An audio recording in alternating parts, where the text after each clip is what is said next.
सिद्धिभ्य नमो नमः सत्हितंकराय वीराय भव्याम्बुजभास्कराय अनंतलोकाय सुरार्चिताय देवादिदेवाय नमो जिनाय देवादिदेवाय नमो जिनाय। पंच परमेष्टि भगवान की, परम पूज्य आचार्य भगवंत गुरुवर विशुद्ध सागर जी मुनि महाराज की, परम पूज्य मुनि श्री सुप्रभ सागर जी महाराज की जय। शाश्वत तीर्थराज सम्मेत शिखर जी की जय। समीचीन विकल्पों का सम्यक समाधान। सम्यक ज्ञान की वह अनूठी विधा जिसके माध्यम से हम सभी प्रतिदिन अपने ही मन के अनेकानेक समीचीन विकल्पों का सम्यक रूप से समाधान प्राप्त करके और अपने मन को निर्विकल्प बनाने का पुरुषार्थ करते हैं, क्योंकि मन की निर्विकल्पता ही आत्मा का वास्तविक सुख है। और ऐसे आत्म कल्याण की अनूठी विधा हमें परम पूज्य आचार्य भगवंत गुरु और विशुद्ध सागर जी महाराज के मंगल सुभाषित से, उन्हीं के सहयोग से परम पूज्य मुनि श्री सुप्रभ सागर जी महाराज के मुखारबिंदु से प्राप्त हो रही है। और वही सम्यक समाधान हमारे आत्म कल्याण का पथ प्रशस्त कराने वाला होता है। ऐसे आत्म कल्याण की अनूठी विधा आप भी जुड़ सकते हैं और अपना समीचीन विकल्प भेज करके परम पूज्य मुनि श्री सुप्रभ सागर जी महाराज से उसका आगम के परिप्रेक्ष्य में सम्यक समाधान प्राप्त कर सकते हैं। प्रारंभ करते हैं आज का सम्यक समाधान। और आज के पहले विकल्प के लिए डॉक्टर मगन जैन, श्रीमती चंदा जैन, आष्टा मध्य प्रदेश से महाराज श्री के श्री चरणों में बारंबार नमोस्तु निवेदित करते हुए अपना समीचीन प्रश्न रख रहे हैं कि महाराज जी, सत्याणु व्रत की भावनाओं में वर्णित न्यासापहार और साकार मंत्र भेद का शाब्दिक अर्थ क्या है? सम्यक समाधान के माध्यम से स्पष्ट करने की अनुकंपा करें। नमोस्तु महाराज जी, नमोस्तु। ओम नमः सिद्धम। परम पूज्य आचार्य भगवान गुरुवर विशुद्ध सागर जी महाराज की। जो न्यासापहार और साकार मंत्र भेद, इन दो शब्दों का प्रयोग आगम ग्रंथों में प्राप्त होता है, वहाँ उस सत्याणु व्रत के अतिचार रूप ही उसे स्वीकार करना होगा, क्योंकि सत्याणु व्रत की 5 भावनाएं भिन्न हैं और सत्याणु व्रत के 5 अतिचार भिन्न हैं। जब उमास्वामी भगवान भी अपने तत्वार सूत्र ग्रंथ में उस सत्याणु व्रत के अतिचारों की चर्चा करते हैं, तब इस दोनों शब्दों का प्रयोग करते हुए विशेष रूप से उसका व्याख्यान करते हैं कि मिथ्योपदेश रोह व्याख्यान कूटली क्रिया न्यासापहार साकार मंत्र भेदा। इस प्रकार से सूत्र नंबर 26 में उन्होंने इस सत्य अणुव्रत के या सत्य व्रत के अतिचार रूप इन दोनों शब्दों को स्वीकार किया, ना कि भावना रूप उन्हें स्वीकार किया। इसलिए सबसे पहले इसे स्पष्ट समझे कि भावनाएं भिन्न होती है और अतिचार भिन्न होते हैं। भावनाएं व्रतों की सुरक्षा के लिए होते हैं और अतिचार वह व्रत टूट ना जाए इसलिए जो संकेत रूप उस दोषों से या व्रत टूटने से बचने के लिए एक संकेत रूप जो होते हैं, उन्हें अतिचार रूप स्वीकार किया जाता है। और इन सत्याणु व्रत के अतिचारों में अंतिम 2 अतिचार कहे हैं, न्यासापहार और साकार मंत्र भेद। उसे शाब्दिक अर्थ से अगर हम समझे तो स्पष्ट समझने योग्य बात है कि न्यास अपहार, इन 2 शब्दों को मिला के न्यासापहार कहा जाता है। न्यास का अर्थ होता है ट्रस्ट, विश्वास। कुछ विश्वास ट्रस्ट पर कोई व्यक्ति धरोहर किसी व्यक्ति के पास रख जाता है और कोई उस संख्या को भूलने के कारण कालांतर में उसे वापस ले जाते समय वह उस धरोहर को, उस सामग्री को, उस वस्तु को, उसकी कीमत को भूलने से कम उसकी मांग करता है, तो ऐसे समय पर उसका विश्वासघात करते हुए ठीक है कहते हुए जितना वह मांग रहा है उसको उतना वापस दे देना, ये न्यासापहार कहा जाता है। अगर दृष्टांत हम समझे तो किसी व्यक्ति ने कहीं जाते समय या किन्हीं कारणों से 5 किलो चांदी किसी के पास विश्वास पे, न्यास पे, ट्रस्ट पे रख गया और कालांतर से विस्मृत होने से वह कुछ वर्षों बाद उस व्यक्ति को, जिस व्यक्ति के पास रखा था, उससे मांगने पहुंचता है कि 3 किलो मेरी रखी हुई चांदी वापस करो। वह व्यक्ति जिसके पास 5 किलो चांदी होने पर भी उसका विश्वास तोड़ते हुए उसने कहा ठीक है तुम 3 किलो मांग रहे हो तो ये आपकी 3 किलो हमने वापस की, जबकि उसकी 5 किलो चांदी वहाँ होने पर भी वह न्यास का, विश्वास का उसने घात किया है, उसका अपहार किया है। वह एक प्रकार की चोरी ही है।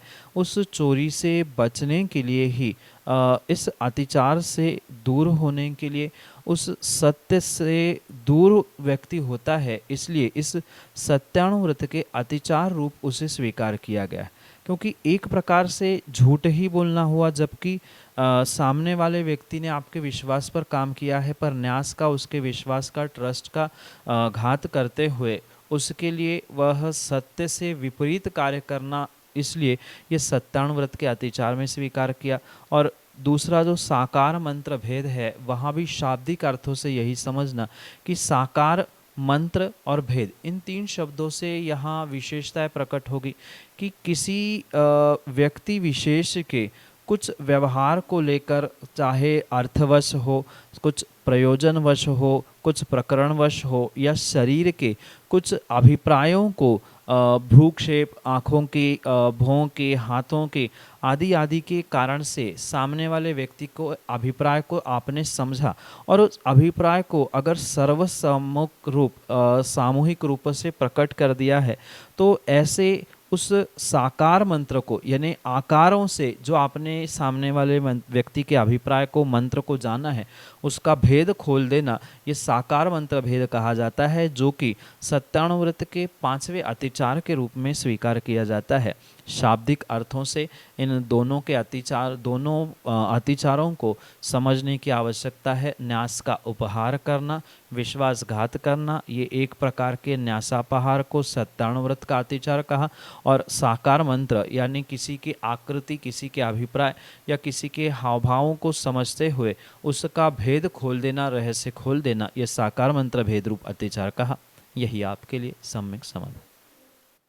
प्रार्थना विशाल जैन, भोपाल, मध्य प्रदेश से महाराज के चरणों में बारंबार नमोस्तु निवेदित करते हुए अपना समीचीन प्रश्न रख रहे हैं कि महाराज जी, यदि हमारा देव दर्शन का नियम है और कहीं दिगंबर मंदिर ना होने पर श्वेतांबर मूर्ति के दर्शन कर लेने से यह नियम यथावत रहता है या नहीं? हमारे समीचीन विकल्प का सम्यक समाधान करने की कृपा करें। नमोस्तु महाराज जी, नमोस्तु। देव दर्शन का नियम तो पूर्ण रूप से वीतरागी भगवान के दर्शन से ही संबंधित होता है, ना कि उसके लिए किसी अन्य प्रकार से, अन्य स्थानों के दर्शनों से नियम की पूर्ति हो, ये किंचित भी आवश्यक नहीं।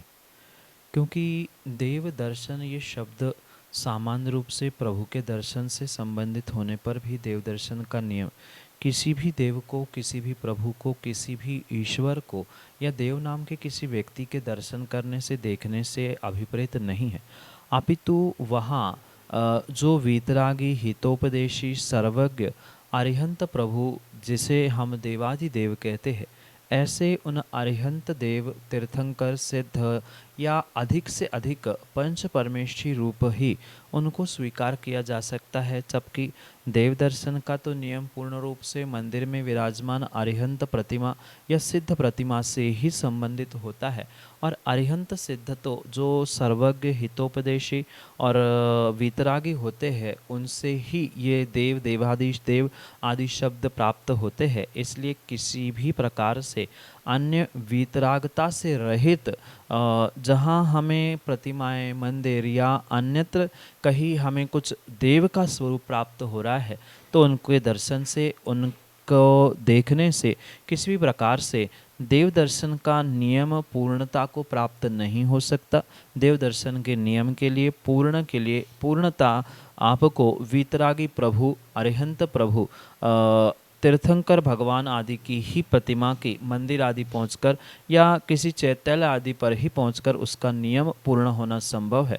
माना कि कितनी ही मंदिरों की उपलब्धता वितरागी प्रभु की नहीं हो रही है, किसी प्रकार से ये हितोपदेशी सर्वज्ञ दिगंबर प्रतिमाएं आपको दर्शन को प्राप्त नहीं हो रही है, उसके बदले में किसी अन्य सरागता को प्राप्त होने वाली प्रतिमाओं के दर्शन से आपके नियम की पूर्णता नहीं होगी। वहाँ दर्शन नहीं हुए और नहीं हुए उसकी ही नहीं अपितु कहीं न कहीं आप मिथ्यात्व की कोटि में पहुँचने की संभावना होने से ऐसे कारणों से ऐसे कार्यों से आप बचने का प्रयास करें। यही आपके लिए सम्यक समाधान। रमेश जैन, श्री जी, नेहरू नगर, भोपाल, मध्य प्रदेश से महाराज जी के चरणों में बारंबार नमस्ते करते हुए अपना समीचीन प्रश्न रख रहे हैं कि महाराज जी, हम श्रावक लोग जब जाप देते हैं तो मन स्थिर नहीं रहता, यहाँ वहाँ विचलित होता है, तो मन को स्थिर कैसे करें? हमारे समीचीन विकल्प का सम्यक समाधान करते हुए हमारा मार्गदर्शन करने की कृपा करें। नमस्ते महाराज जी, नमस्ते। जब जाप जप किए जाते हैं तब वास्तव में श्रावकों को, और श्रावकों को ही नहीं अपितु सभी जीवों को बहुत एकाग्रता से ही कार्य करने की आवश्यकता है, जप जाप करने की आवश्यकता। अगर किसी प्रकार से जप जाप नहीं हो पा रहा है, नहीं किया जा रहा है एकाग्रता से, तो उसका फल विशेषता से प्राप्त होना संभव नहीं है। क्योंकि जप और जाप मुख से मात्र चल रहे हैं, शरीर से मात्र चल रहे हैं, तो काय योग से, वचन योग से तो कुछ अंशों में पुण्य मिल सकता है, फल मिल सकता है, पर वही अगर पूर्ण रूप से मनोयोग से भी किया जा रहा है तो वास्तव में वह एक विशेषता को देने का निमित्त हो सकता है। ऐसा पुरुषार्थ श्रावकों को विशेष रूप से करना होगा, जिसके माध्यम से हर जप और जाप को आप मन को स्थिर करते हुए मनोयोग से विशेष पुण्य की प्राप्ति के लिए करना आवश्यक नहीं, अनिवार्य समझते हुए ही तत्जन्य पुरुषार्थ करने की आवश्यकता है। जब बहुत लंबे समय तक माला फेरने से, जब जाप करने से भी मन नहीं लग रहा है, तब उस जाप करने की विधि को, जप करने की विधि को कुछ अंशों में बदलने की आवश्यकता है। जैसे आगम ग्रंथों में अनेकानेक जप जाप की विधियाँ बताई है, जैसे सर्वोत्कृष्ट जाप जो मन को स्थिर करने वाला है, उसे आचार्य भगवंतों ने कमल जाप के रूप में कहा है, जो एक ध्यान का प्रकार भी हो सकता है। उस कमल जाप से भी मन स्थिर किया जा सकता है। अन्यथा जो जप जाप किया जा रहा है उस मंत्रों का कुछ अंशों में अर्थ समझने की आवश्यकता है। जैसे नमोकार मंत्र का जाप चल रहा है, तो नमोकार मंत्र का जाप करते हुए नमो अरिहंताणम पढ़ते समय नमो अरिहंताणम मात्र शब्द ही नहीं अपितु वहाँ पर जो अरिहंत प्रभु हमारे लिए इष्ट है, ऐसे पंचपरमेश्वरी के अरिहंत प्रभु का स्मरण करना, उनके गुणों को याद करना, उनकी आकृति को, उनकी प्रतिमाओं को स्मरण करना, फिर आगे क्रम क्रम से सिद्ध, आचार्य, उपाध्याय, साधु आदि जहाँ जहाँ जिनको जिनको हम नमस्कार कर रहे हैं उन उन स्थानों पर उन उनको स्मरण करना। जैसे ओम कहा जा रहा है तो ओम में पंच परमेष्ठी गर्भित होते हैं, री में 24 तीर्थंकर गर्भित होते हैं। ऐसे प्रत्येक जो बीजाक्षर है उनका अपना अपना रहस्य है, मंत्र का भी कुछ विशेष कार्य और रहस्य होता है, तो उनको प्राप्त करना ये सब कुछ परम आवश्यक होने से जाप का जितना अर्थ या जाप की जितनी विशेषता को आप समझते हुए जाप करेंगे, मंत्रों का उच्चारण करेंगे, उसके अर्थ तक, अभिप्राय तक पहुंचने का प्रयास करेंगे, उतनी ही विशेषता आपको मन को स्थिर करने के लिए, मनोयोग को उन मंत्रों में जाप में लगाने के लिए विशेष फलदायी हो सकती है। इसलिए विधियों को बदलने का प्रयास करें। अनेक विधियाँ आगम ग्रंथों में लिखी है, जैसे पश्चातानुपूर्वी, यथातथानुपूर्वी आदि रूप से भी नमोकार मंत्र का जाप किया जा सकता है। और भी बहुत सारे ऐसे चार्ट और टेबल बने हैं जो इसके लिए सहायक हो सकते हैं। कमल जाप भी एक बहुत उत्कृष्ट साधन हो सकता है, और मंत्रों का अर्थ समझकर अगर करेंगे तो वो और विशेष फलदायी होगा मन को स्थिर करने के लिए। यही आपके लिए सम्यक समाधान। जैन समैया, सागर, मध्य प्रदेश से महाराज जी के चरणों में बारंबार नमस्ते करते हुए अपना समीचीन प्रश्न रख रहे हैं कि महाराज जी, जो धार्मिक कार्यक्रम संपन्न होने के बाद बैनर या कैलेंडरों में महाराज श्री और माता जी के फ़ोटो लगते हैं, क्या वह कार्यक्रम हो जाने के बाद उन बैनरों का हमें क्या करना चाहिए जिससे कि अवहेलना ना हो? हमारा सम्यक समाधान करने की कृपा करें। नमोस्तु महाराज जी, नमोस्तु। धार्मिक अनुष्ठानों के निमित्त से जो विशेष बैनर, कैलेंडर, फ्लेक्स, पत्रिकाएं आदि प्रकाशित होती है, वास्तव में कार्यक्रमों के उपरांत अक्सर यही देखने में आता है कि उन पत्रिकाओं का, उन फ्लेक्स आदि का बहुत दुरुपयोग किया जाता है, जिस कारण से जो उस पे छपी हुई भगवान की, गुरु आदियों की जो फ़ोटो है, उनकी बहुत बड़ी अवहेलना अभिनय के रूप में ही देखने में आती। ऐसी स्थिति में जो बैनर और पत्र पत्रिकाएं, फ्लेक्स आदि है, उनका विशेष करके इतना विवेकपूर्वक प्रयोग करना चाहिए कि जिसके माध्यम से प्रभु गुरु आदि की जो तस्वीर, फ़ोटो उस पे छपी है, उसकी अभिनय नहीं हो। ये उत्कृष्ट कार्य विवेकपूर्वक करने से ही संभव हो सकता है। जैसे अगर कागज़ आदि की वह पत्रिकाएं है या बैनर आदि कागज़ के बने हैं, तो उस कागज़ का प्रयोग विवेकपूर्वक कहीं ऐसी जगह करे कि जिसके माध्यम से उन फोटो तस्वीरों को पैरों में या अन्यत्र कहीं कुचलना ना पड़े। जैसे उन्हीं का पुस्तकों में, ग्रंथों में कवर चढ़ाने से भी संभवतः उसकी अभिनय रुक सकती है।